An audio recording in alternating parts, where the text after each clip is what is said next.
Crash landing. The emergency beacon screamed through Zara Kane's consciousness as her damaged scout ship plummeted toward the rust-colored surface of Zirion. Sparks cascaded from the control panel as she fought to stabilize the descent, her webbed fingers dancing across alien controls that responded sluggishly to her touch. "Come on," she whispered, her gills fluttering with stress beneath the atmospheric adapter at her throat. The bioluminescent patterns along her arms pulsed erratically, betraying her fear as the ship's hull groaned under atmospheric pressure. Impact came with a bone-jarring crash that threw her against the restraints. Silence followed, broken only by the hiss of escaping coolant and the distant howl of desert wind. Zara struggled to her feet, checking the sealed container of bioenhancement serums that had cost her everything to steal. Still intact. She emerged from the wreckage into blazing sunlight, her aquatic heritage making the dry heat feel like a physical assault. Her blue-green skin immediately began producing protective moisture, but she knew it wouldn't last long in this environment. "Over here," a deep voice called from behind her. Zara spun, instinctively reaching for the biodisruptor at her hip. A tall human male approached, his weathered face showing concern rather than threat. Dark hair streaked with premature gray framed intelligent brown eyes, and his clothes marked him as colonial medical personnel. "Easy there," he said, hands raised peacefully. "I'm Dr. Jackson Rivers. Saw your ship come down from the medical center. Are you injured?" She studied him carefully, noting the gentle competence in his movements, the way his gaze assessed her for trauma rather than cataloging her alien features. "I'm functional," she replied carefully, her translator rendering her aquatic language into standard colonial. "Functional isn't the same as fine," Jackson observed, stepping closer. "Those burns on your arm need attention." Before Zara could protest, a small figure darted from behind a nearby rocky outcropping. A human child, perhaps 8 years old, with her father's dark hair and curious eyes that seemed far too knowing for her age. "Daddy, is she okay?"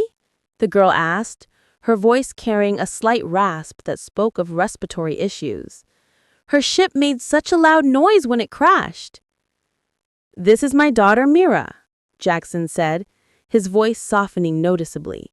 "Mira, this is Zara," she supplied, something about the child's earnest concern disarming her usual caution. "Zara Kane." Mira stepped closer, seemingly unafraid of Zara's distinctly non-human appearance. "Your skin is so pretty, like the pictures of coral reefs in Daddy's books. Are you from the ocean worlds?" The innocent question hit harder than expected. Zara's throat constricted as memories of her lost homeworld flooded back. "Yes, little one, from very far away." Jackson noticed her distress immediately. "Mira, why don't you help me carry the medical kit? Miss Kane needs treatment, and then we'll get her somewhere safe." As they walked toward the colony settlement, Zara found herself stealing glances at this unexpected pair. Jackson moved with quiet confidence, occasionally steadying Mira when her breathing became labored. There was something broken about this family, she realized, recognizing the signs of loss and adaptation. "How far to the nearest transport hub?" she asked, already calculating escape routes. 2 weeks minimum. Supply ships don't run regular routes out here. You'll be staying a while." The finality in his voice suggested he'd already made the decision to help her, despite knowing nothing about her circumstances. It was kindness she hadn't expected to find on this desolate world, and it terrified her more than any corporate bounty hunter ever could. Hidden depths. 3 days in the Rivers household had revealed more about human resilience than Zara's xenobiology training had ever taught her. She watched Jackson move through his morning routine with practiced efficiency, preparing medication for colonists while simultaneously monitoring Mira's condition through subtle glances and gentle questions. "The atmospheric processors are acting up again," he murmured, checking readings on a handheld scanner. "Mira's lung function drops every time the air recycling system hiccups." Za looked up from where she was helping Mira with her studies, noting the slight blue tinge around the child's lips. Her bioengineered training screened warnings about progressive respiratory failure, but she forced herself to remain silent. "Daddy works too hard," Mira confided quietly when Jackson stepped outside to treat an injured minor. "He thinks I don't know how sick I am, but I hear him talking to the other doctors sometimes." Zara's hand hovered near his shoulder, wanting to offer comfort but uncertain of human protocols. "How long?" "6 months. Maybe less if the atmospheric problems continue." The weight of his grief was palpable, and Zara felt herself responding to it in ways that transcended species barriers. Slowly, she let her hand settle on his shoulder, feeling the tension in his muscles. "There might be alternatives," she said carefully. Jackson turned to look at her, and she was struck by the vulnerability in his expression. Somewhere in the past 3 days, this man had become more than a convenient host. The realization sent warning signals through her enhanced nervous system. "My people have developed techniques for cellular regeneration that might help her." "Your people?" Jackson's voice carried new intensity. "Zara, what exactly were you doing before your ship crashed?" The moment stretched between them, filled with unspoken possibilities and dangerous truths. Zara found herself studying the gentle strength in Jackson's features, the way concern for his daughter overrode any suspicion about her background. "I was a bioenhancement specialist," she admitted, "before I became a fugitive." Instead of pulling away, Jackson leaned closer. "Fugitive from what?" "From people who wanted to use my research for weapons instead of healing." Their eyes met across the small table, and Zara felt something shift in the space between them.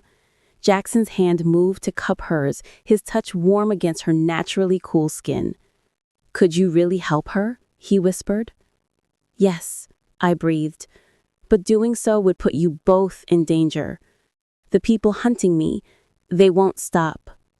His thumb traced across her knuckles, sending unexpected warmth up her arm. "Then we'll have to make sure they don't find you." The simple declaration, delivered with such quiet conviction, undid something fundamental in Zara's defenses. She found herself leaning toward him, drawn by possibilities she'd never dared imagine. "Jackson," she whispered, and suddenly the distance between them seemed impossibly small. His free hand came up to cup her face, fingers gentle against her bioluminescent skin. "Whatever brought you here, I'm grateful." Dangerous revelations. The kiss lingered in Zara's memory as she worked alongside Jackson in his makeshift laboratory. Their professional collaboration now charged with new intimacy.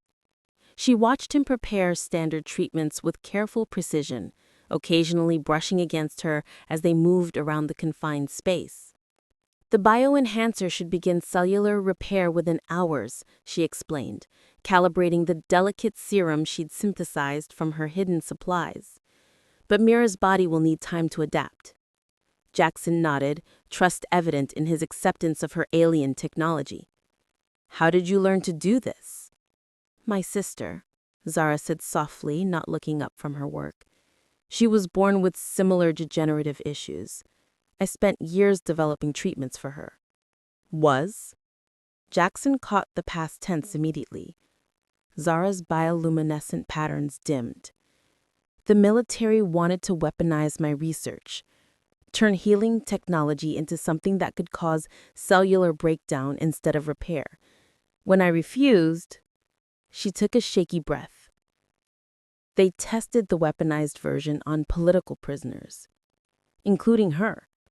Jackson's hand found hers, squeezing gently. "That's why you ran. That's why I stole everything I could and disappeared." She turned to face him fully. "Jackson, if they find me here, everyone in this colony becomes collateral damage." Before he could respond, the colony's emergency alert system activated. Red warning lights flashed as Commander Torres's voice crackled over the communication system. All residents to emergency stations. Unidentified ships have entered orbital space. Repeat, unknown vessels approaching. Through the laboratory's small window, they could see sleek corporate shuttles descending through the atmosphere, their design unmistakably military. Zara's worst fears crystallized as she recognized the bioscan signatures painted on their hulls. Nexus Corporation. They found me. Mira appeared in the doorway, her small face pale with fear. Daddy, what's happening? Jackson swept her into his arms protectively. It's going to be okay, sweetheart. But Zara could see the truth in his eyes. They all knew it wouldn't be okay. The first shuttle touched down in the colony's central plaza with predatory precision. Armed mercenaries in biohazard suits emerged, led by a tall woman whose cybernetic implants marked her as Nexus Elite Enforcement. Attention, colony residents. We are conducting a lawful search for escaped corporate assets. Cooperate fully, and no harm will come to you. Zara's enhanced hearing picked up the subtle threat beneath the diplomatic language. She'd seen Nexus lawful searches before. They left no witnesses. There's a maintenance tunnel that runs under the medical center, Jackson said quickly. It connects to the eastern mining shafts. You could reach the communication area, call for help. I won't leave you, Zara protested, even as part of her mind was already calculating escape routes. You have to, Jackson insisted. If they get your research, how many more people will die? Through the laboratory's small window, they watched mercenaries moving methodically through the colony, scanning buildings with biodetection equipment. It would only be minutes before they reached the medical center. Mira's small hand tugged at Zara's sleeve. The pretty lady who fell from the sky. Don't let the bad people take you away. The simple plea nearly shattered Zara's resolve. In 3 days, this child had become more precious to her than years of research. The idea of leaving Mira to face an uncertain future with her progressive illness felt like betraying her sister's memory all over again. I have to try the treatment first, Zara decided suddenly. Even if they catch me, at least Mira might have a chance. Jackson started to protest, but she was already preparing the injection, her movements swift and sure, despite the approaching danger. This might feel strange, she told Mira gently, the bioenhancer glowing softly in the injection device. But it's going to help you get better. As the serum entered Mira's bloodstream, Zara felt the weight of irrevocable choice. She'd just committed herself to protecting this family, whatever the cost. Outside, the mercenaries were closing in, and Zara knew her time was running out. The bioenhancer worked faster than Zara had dared hope. Within minutes of the injection, Mira's breathing eased, and color returned to her pale cheeks. The child looked up at her father with wonder, taking deeper breaths than she'd managed in months. Daddy, I feel different. Better. Jackson's eyes met Zara's across his daughter's bedside, gratitude and something deeper flowing between them. But their moment of hope was shattered by the sound of boots on metal flooring and sharp commands being barked outside. Building secured. Beginning bioscan sweep. Zara moved to the window, her enhanced vision picking out details of the mercenary formation. 12 soldiers, full combat gear, led by the cybernetic woman she now recognized as Director Nash, Nexus Corporation's most ruthless asset retrieval specialist. The maintenance tunnel, Jackson whispered urgently, moving toward a floor panel. You can still get away. Zara turned from the window, studying the man who had shown her kindness when she had no right to expect it. The child who reminded her so painfully of her lost sister. The weight of her bioenhancement containers seemed heavier suddenly, representing not just her life's work, but the possibility of healing others like Mira. No, she said quietly. Zara, you have to. No. She moved to where Mira lay, the child's improved breathing a testament to what her research could accomplish. I spent 5 years running from the consequences of my work. I won't run from the chance to do something good with it. Jackson crossed the room in 2 quick strides, his hands framing her face. They'll kill you. Or worse, they'll make you create weapons again. Then we make sure they don't get the chance. Their kiss was fierce this time, desperate with the knowledge that it might be their last. Zara poured everything into it, her gratitude for his trust, her love for his daughter, her hope for a future she might not live to see. I love you, Jackson whispered against her lips, the words carrying the weight of absolute truth. And I love you both, she replied, her bioluminescent patterns flaring with emotion.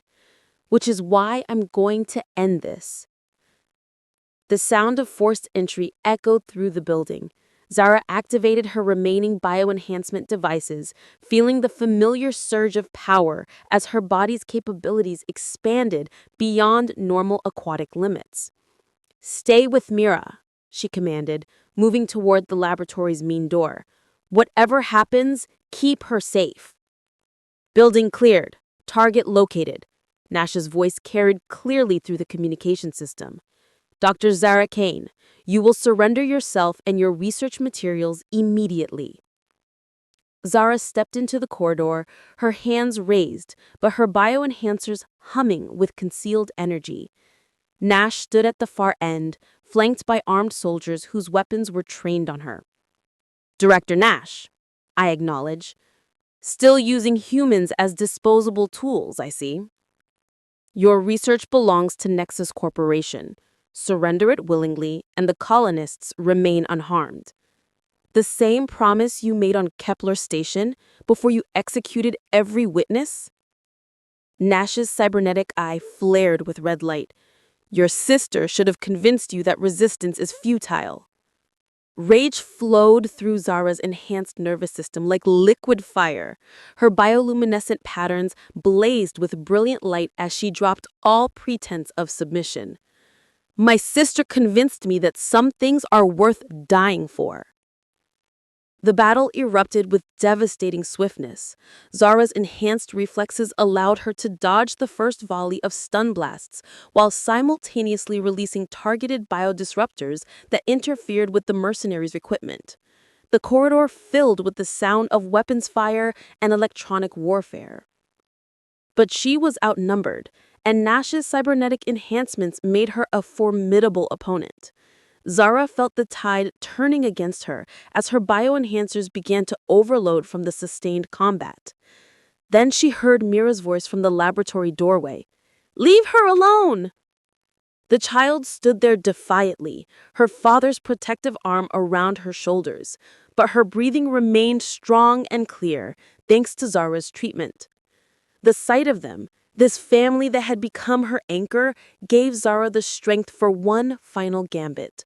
She activated the master control on her bioenhancement containers, initiating a chain reaction that would destroy all her research rather than let it fall into Nexus' hands. 10 seconds until complete data destruction, she announced, her voice carrying over the chaos. Your choice, Nash. Retreat or lose everything you came for. New beginnings.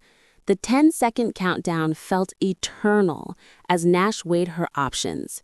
Zara stood firm despite her injuries, one hand maintaining the biodisruptor field, while the other held the master detonator that would destroy 5 years of irreplaceable research.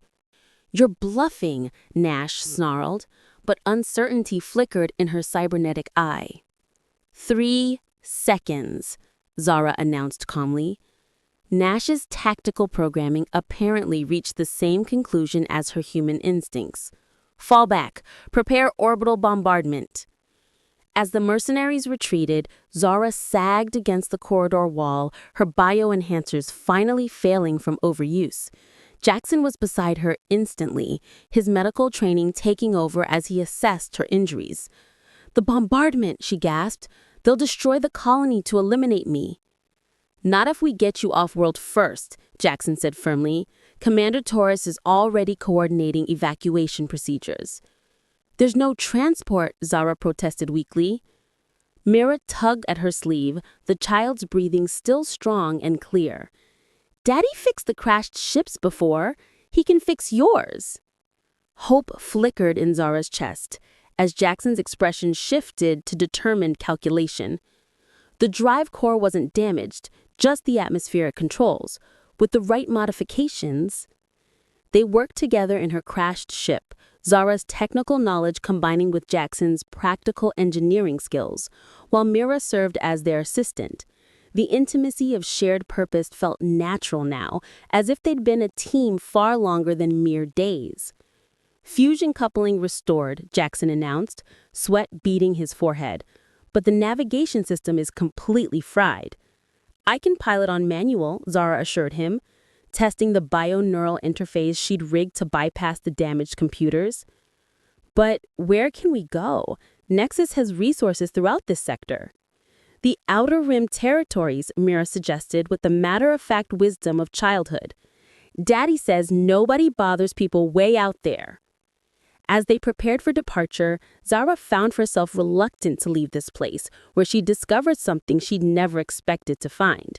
Jackson seemed to sense her hesitation. Are you having second thoughts? He asked gently.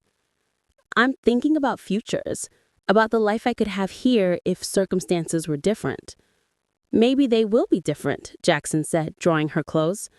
Out there, beyond Nexus reach, we could build something new. We? If you'll have us, Mira added hopefully. Daddy needs someone to help him not work so much, and I need someone to teach me about the ocean worlds. Zara's bioluminescent patterns flared with joy as she realized what they were offering. Not just escape, but belonging. Family. The bioenhancers in my blood, she said carefully. I could synthesize more treatments for Mira, for others who need them. A mobile clinic, Jackson agreed, helping people who can't reach proper medical facilities. The idea took shape between them, a life of purpose and meaning, using her knowledge to heal rather than harm. As Nexus ships appeared in the upper atmosphere, they lifted off together, leaving Zarion behind, but carrying with them something infinitely more valuable. 3 months later, their small medical ship touched down on a frontier world where genetic plagues had ravaged the population. Zara and Jackson worked side by side in their mobile laboratory, while Mira, now completely healthy, helped organize medical supplies with the efficiency of someone who understood the value of healing. Another successful treatment, Jackson reported, as their latest patient departed with bioenhancers that would restore her immune system. And another step away from my past mistakes, Zara added, watching through the viewports as grateful families reunited. Mira bounded over to them, her energy inexhaustible now that her respiratory issues were completely resolved. When are we going to the next planet, Nyx? Nyx, the name Mira had chosen for her, meaning night star in ancient colonial dialect, Zara had adopted it gladly, leaving Dr. Zara Kane buried with her past crimes. Tomorrow, Nyx replied, lifting the child in her arms. There are reports of a cellular degeneration outbreak in the Delta system. Good, Mira declared with satisfaction. People need help. Later that evening, as their ship traveled through hyperspace towards their next destination, Nyx stood at the observation deck with Jackson, watching stars wheel past in brilliant array. His arm encircled her waist, and she leaned into his warmth. Any regrets? He asked softly. Nyx thought about Nexus Corporation, still hunting for a ghost who no longer existed. She thought about her sister, whose death had driven her to this strange redemption. Most of all, she thought about the family she'd found in the most unexpected place. None, she said simply. We're exactly where we belong.